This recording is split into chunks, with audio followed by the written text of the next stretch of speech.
This is a normal Glock 17 with a Glock switch and a 50-round magazine taken from the same suspect. The semi-automatic pistol confiscated by the Los Angeles Police Department performs like a machine gun, spewing out bullets non-stop. It has a conversion device about the size of a coin, which was installed illegally.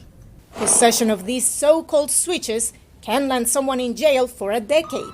Police say criminals are constantly finding new ways to get them. A couple of years ago, a lot of them, the vast majority of them were coming over from China.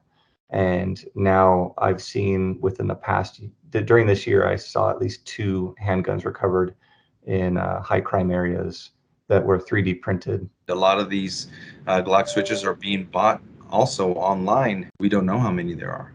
All we know is that more rounds are being fired at shootings. We used to see 3 or 4 rounds, and now we're seeing 30 or 40 rounds. The switches are popular on Glock brand handguns, but are not manufactured by the company. In the U.S. Capitol alone, authorities recovered 114 switches this year, nearly double all of 2021. How many are seized nationally? We couldn't find out because the U.S. Bureau of Alcohol, Tobacco, Firearms, and Explosives, which keeps the stats, declined our repeated requests for an interview. But a company called ShotSpotter has found a way to estimate the impact. The firm specializes in detecting gunshots by sound and caters to police agencies. Between 2019 and 2021, we saw an increase from about 400 incidents to about 5,600 incidents involving full automatic gunfire, about a 14-fold increase. The incidents have been deadly. Switches have figured in mass shootings this year. Back in May, 2 people were killed and 7 wounded outside a McDonald's in Chicago. A month earlier in Sacramento, a young woman celebrating her 21st birthday was among 6 people killed in a mass shooting. At least one of the guns recovered from the scene had been modified with a switch. In July, a group of Democratic senators introduced a bill to, quote, improve the capacity of federal law enforcement agencies to detect, intercept, and seize firearm modification devices.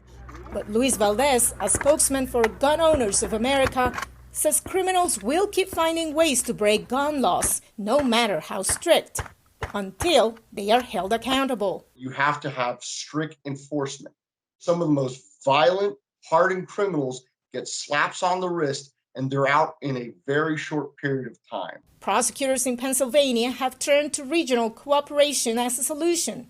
They recently dismantled a firearms trafficking ring led by a 20-year-old who was selling switches, despite being too young to legally buy a handgun in the state. When we prosecute, there are serious ramifications and seriously long sentences that are being given by our judges, sometimes in the double digits. And we hope by getting that message out that it's going to deter other people from going down this track. But deterrence can only go so far, and America needs a fuller picture of the factors at play, says Steve Lindley with Brady United Against Gun Violence. We're looking at a lot more funding going into universities and private research organizations to look at the social issues behind our violence and the use of firearms in our society. Lindley said his nonprofit will continue working with congressional leaders towards laws that will keep guns away from people with a propensity for violence. Veronica Valderas Iglesias for VOA News, Washington.